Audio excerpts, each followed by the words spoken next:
Orang tak boleh gelakkan dia, tak boleh gelakkan dia. Tapi kita boleh buat apa? Kita bagi semangat pandai. Okey? Jadi apa yang dia cakap awak kena dengar dan hormat. Faham tak faham ni?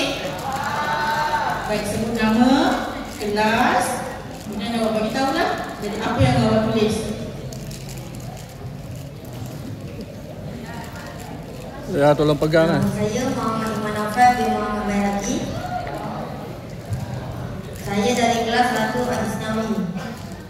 Pemetaan kejayaan saya ialah pada usia 15 tahun saya melakukan hobi. Saya menjalani gaya hidup sihat pada usia 16 tahun.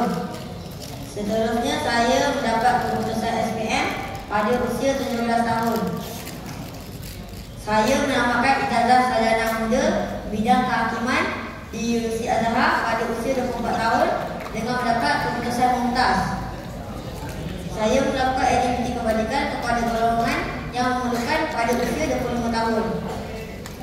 Saya mengembara ke negara Asia pada usia 27 tahun. Saya bekerja sebagai peguam pada usia 30 tahun. Saya mendapat gaji sebanyak 10,000 pada usia 31 tahun. Saya memiliki kereta mewah iaitu Honda Civic pada usia 32 tahun.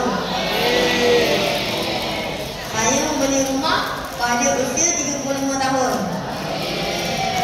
Saya membina rumah tangga pada usia 38 tahun.